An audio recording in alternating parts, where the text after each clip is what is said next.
Well, it was always going to be disappointment with the amount of precipitation we had in Dharamsala. My 11 Circle presents Cricbuzz Live, looking back at the first ODI that never happened. And here we thought it was the coronavirus and everything around it that would steal all the headlines. Well, the rain came and dampened that and ensured that we would have something else to talk about as well, with no play possible. And not for the first time. Remember September 2019, the same two teams, Dharamsala, again a washout. And it's not just the venue, the other culprit, as it turns out, because some people are keeping an eye on these statistics. Joy, you and me have been responsible for a few washouts here. You needed to say it on the program so that everyone can hear it and decide that we are unlucky. At least we haven't got a graphics put up with scorecard of it. We just said we'll mention it. You've done enough damage already. I think this part of it needs to be edited in the post-show. Well, it's live, unfortunately, one of the things, as it was for the players. It'll be disappointing for them. I mean, with everything happening, at least you wanted some cricket to distract, because we don't know for how long we're going to have crowds out there watching cricket. Disappointing for everyone. You would have want to have some kind of action there at that venue, and considering the last time the venue was being used, unfortunately they couldn't have a game on that day as well. So from that point of view, I think it's very disappointing, because every time you've seen in Dharamshala, people with so much of eager and excitement, they come to the stadium. So for them, you want to have some kind of action at least been put out there on display. But unfortunately, you cannot have any control over weather, and you have to accept that and move on. So now it's going to be a 2-match series between India and South Africa.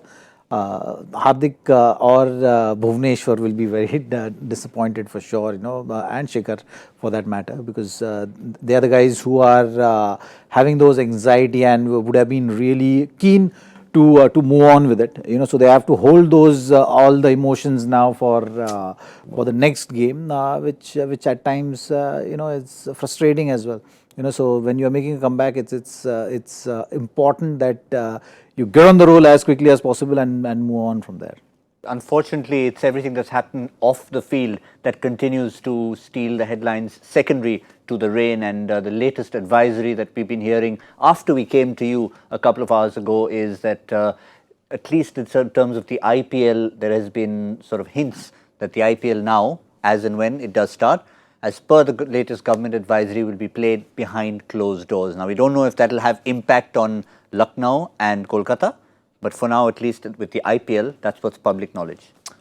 Yeah, and I think it's possible to have a tournament. It's obviously not the best situation at all, and because so much of the IPL is about the fans, the color, everything it's about.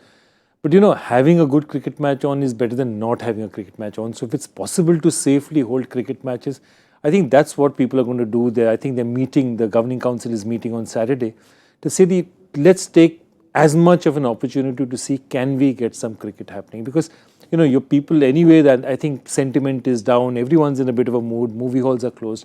It would be good for people to have something to come and watch. So if that can be done safely, I think it will be a great thing. Zaheer, you can look at it from two different hats. You've been as a player on the field, and you can imagine what spectators do to you. With a team like Mumbai, when you're around everybody, what, again, home fans getting behind you means a lot. But yet, if you had to be told that, listen, we still want cricket to go on, I mean, it's not a great option, but it might just happen. It's not an ideal scenario for sure. I think if you're a regular cricketer and you have the whole year planned out, I think it's not easy for anyone to adjust to this new routine or having this uncertainty. We have the authorities in place who are more experienced. They, I'm sure, will take into consideration whole lot of things, and based on that come to a conclusion. The meetings, I'm sure, will start now. Those in those directions. As a cricketer, as a fan, as a viewer, like I said, we have to be optimistic. It's one way of getting together and fighting it out. So you've seen any big natural disaster which has happened, everyone, it has also been an opportunity for everyone to come together and figure out. So you like how Bhuvneshwar had that sense of humor, so everyone should have that light side also to deal with the most serious of the situations. So I think that should be the lookout. The best decision should be taken. If it's going to be of that much importance and that much seriousness, where things can affect your health, and whatever it is in the interest of everyone, the decision will be taken in that regard. So we just have to wait for all the concerned people to come together and make that decision. But I think what one thing I would like to see is early decision. So that early clarity is better rather than having this uncertainty of whether it's going to go on, not go on. What are the logistical challenges of achieving what we are looking to achieve if the tournament has to go on. So all those things, everyone needs that much time to prepare, and pretty much everything is going to be those last minute preparation and planning and all that. So I think early decision will resolve a whole lot of things around it. What I was thinking was that if you have to do this, first thing you have to tell all the 8 franchisees that for this year, forget home advantage, away advantage, leave all that aside. And what I'd do is, I'd take one venue and play at least 4 teams for a while in those venues. You have 3 pitches, so you can at least have 3 games without it being tired out. So all the teams come together in one venue. So what happens there is, if you have say 4 teams, it makes sense for you to charter a plane and just fly. So then what you're doing is, one plane basically having the IPL crew and the team is flying from stadium to stadium. Another set of 4 are playing, then they swap around a bit, but what that means is you're not getting on to normal aircraft, okay? And since you have teams of 4, you can literally almost take over a hotel or one part of a hotel. And so what you're doing, what you can do is, if sanitizing the resident where you're staying and way of how you're flying. Yeah, and keeping, so look, if 120 people, 150 people travel together alone, then that much you can control. Because you say, okay, this aircraft is mine, so I just have to sanitize this aircraft. So if I were the IPL, what I'd be doing is saying that, how do I streamline operations and for this year tell people, forget home advantage, forget away advantage, let's make the easiest schedule which involves the least travel, 3-4 teams traveling together, okay, and the least amount of opportunity for any contagion to happen. And I think you can make the schedule far simpler. You can still have the same number of matches in the same number of days, but you can make a much more simplified schedule. Okay, they're playing in Mumbai now for the next 3 days. That side, Chennai is playing over the same 3 days. Chennai is playing in a different pitch. 4 teams playing there, 4 teams playing here. Then they're moving to the next venue. It's possible, it can be well done, because see, you no longer have tickets to bother about them. So there are ways to make this simpler and easier to control and safer for the players, and I'm sure they'll be looking at all those options. In fact, if you look at a tournament like the CPL, and I'm using that as an example because I've been there the last 3 years, but the format that Joy mentioned is very similar. There are 2 parallel crews. 4 teams are based in one island, 4 teams in another island. They play X number of games, and then everyone moves in a chartered flight to the next one. So there, obviously, the logistics of flying are sorted out. Here for a different reason. There are various possibilities, and you can find a whole lot of solutions. I think the main question which everyone will have to answer is that what is the way forward? Whether you want it to go and make it happen, or you wanted to just take a safer route and say that, okay, fine, it's not really a great idea to go ahead with the tournament. So I think once you answer that question, then rest of the things will be very, very easy process, I would say, because you have a whole lot of experts to give you various permutation combinations, wherein you can minimize the risk. Exactly, it's all about minimizing. Yeah, so I think we've seen IPL moving within a span of 16, 20 days 2009 to the a whole new country. So you have the expert to pull things through, but I think you have to take into consideration all the other things and make that early call. I think if you make that call early, then it gives enough time for everyone to work on it. If it's a yes, we are definitely going ahead with the tournament, then you have the whole process and experts to make sure that it's done in a manner where we are able to minimize the risk. If you decide that, okay, there are too many variants and too many high risk situations which can occur, and for that, for well-being of people and well-being and health of all the cricketers also, we are going in this direction, or to make everyone understand what is the seriousness of the pandemic is. If you go in that direction, then make that call early. I think that's gonna resolve whole lot of issues going forward. We talk about Bhuvaneshwar Kumar's sense of humour. I think many fast bowlers around the world have been showing that. The latest tweet from Dale Steyn is about, isn't it great, or isn't it a great time to be in the business of hand sanitizers? So obviously people are keeping an eye on that. But again, we talked about Bhuvaneshwar Kumar and Dale Steyn. We know another fast bowler who's played for India, who's also got a bit of a wicked sense of humour, and we thought the best place to try and bring it out was in our next episode of Spicy Pitch. Have a look at this teaser. 100 रुपए भी नहीं छोड़ता है वो मेरे पास Uno में जीता है तो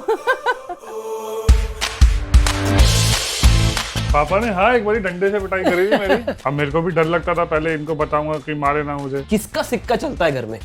ऑफ कोर्स मेरा। स्पाइक्स मैंने काफी चलाए थे एक्चुअली, कि मतलब 2 साल वो स्पाइक्स चले थे मेरे, फट जाते थे तो सिलवा के पहनते थे। मैं चाहता हूँ ये कम से कम 125 टेस्ट मैच खेले। ये भी फास्ट बॉलर थे अपने में, कहते हैं पता नहीं कितनी फेंकते हैं। टाइम पास किया होता तो इतनी जल्दी वहां नहीं पहुंचता। शादी ऑब्वियसली कि जब मैंने देखा तब मैं डिसाइड कर लिया कि बस यही है जो नॉर्मल मिडिल क्लास लोगों की सोच होती है, वही हमारी सोच थी। 5 घंटे बॉलिंग करता था, इसने कभी नहीं कहा ये बॉल ले लो। अंडर 19 इंडिया जब मैंने पहली बार पहनी थी, yes I cried, I got goose bumps.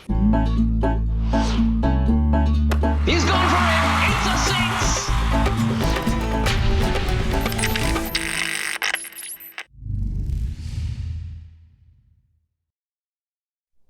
ओए लड़को, you cannot miss one bit of Ishan Sharma ka episode, not one bit. But let me ask one question to my panel here. How much food did he have on his plate?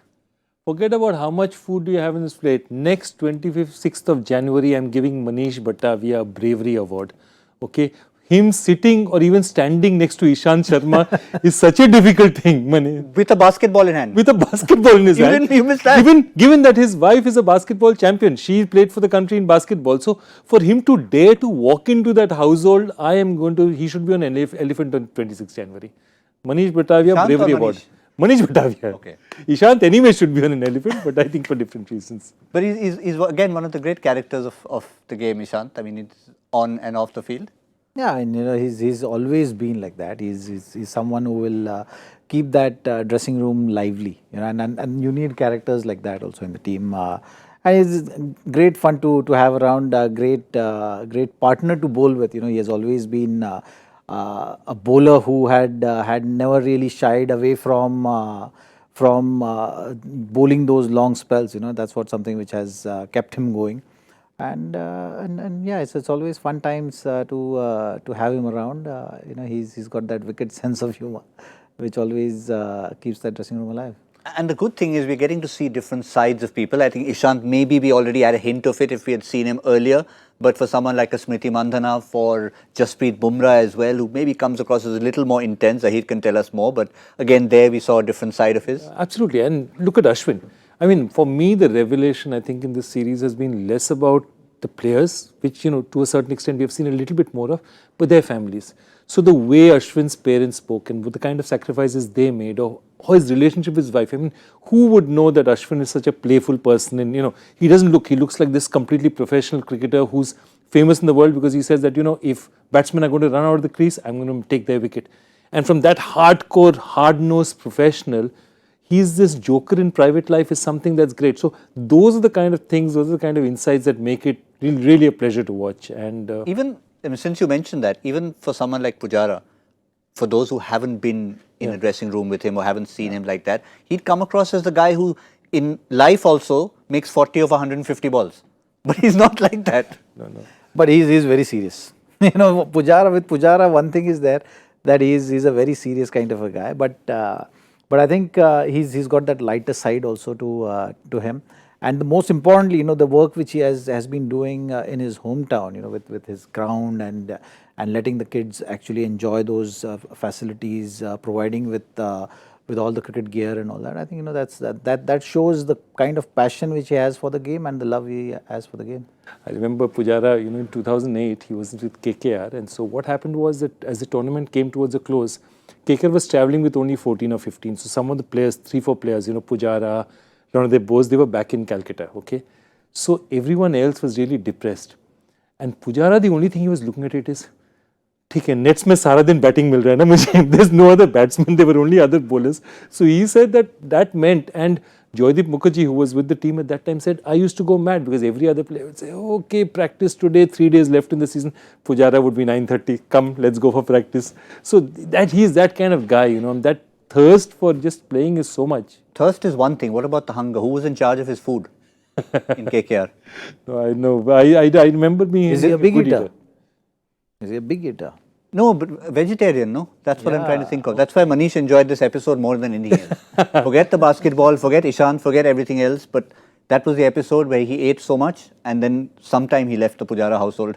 But yeah, let's also remember you can catch the total of 20 episodes of Spicy Pitch. We've seen a few and we'll get to see the lighter side of many other cricketers every Saturday at 10 in the morning and more to come every week. But we're still trying to hope that there's going to be more cricket. At least there shouldn't be weather around in Lucknow, we hope, nor in Kolkata.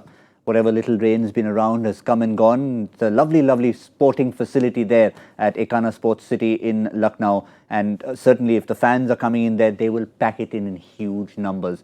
I was in Lucknow for the Afghanistan-West Indies series and they were already talking about 15th of March, India, South Africa, we are going to be coming in big numbers. So that's one thing's for sure, there's going to be big numbers, if allowed. If allowed. That's what I was saying, that 15th of March is the day, it's the Ides of March, it's the day Caesar was murdered on 44 BC he was murdered. So You're thinking back as if you were around. no. 15th of March is not a good idea. So I really hope, I'm sure the game will be held, but I hope the spectators get a chance. But given the government's this thing at this point in time, it seems unlikely. They'll be tantalizing. They'll be probably watching it from their television sets, 2 kilometers away from that stadium. But if that's what's to happen, that's what's to happen. It's also the day to pay your advance taxes. Just want to be a good citizen here. 15th of March, just thought I'd let everybody know. Just make the day even happier and more pleasant. Pay taxes, not have people in the stadium. What are we talking about? GP is thinking, how the hell I started with that thing? Okay. Make all sure about- everyone pays tax. Yes, absolutely. It was a responsibility. We've got to be responsible citizens. We certainly are. And we want to continue to make sure that it all happens the right way. Let's have a look at the squads for the next game. It certainly remains the same in terms of choices. We did talk a little bit about it. But again, the one topic we didn't talk too much about was Hardik Pandya, the batsman. Now, assuming you want him to slot in at number 6, is that the position you'd like to see him? Because then he's sort of, in a mind, he'd be your batting all-rounder and then your 6th bowling option in that sense. I think 6 or 7 is something depending on how the top order is stacking up. So when you look at the top order, you'll hope that Prithvi is going to possibly open with Shikhar Dhawan. Virat Kohli will be at number 3. Shreyas Iyer has been at number 4 and in good form, so that they will stick to that. Rahul at 5. Then comes the question. Okay, what is the next thing you want to do? So since KL Rahul is going to be keeping, then you can actually afford to have Hardik Pandya and bring in that power, and depending on the situation, use him as a pinch hitter as well. Which Indian team has been doing in the World Cup.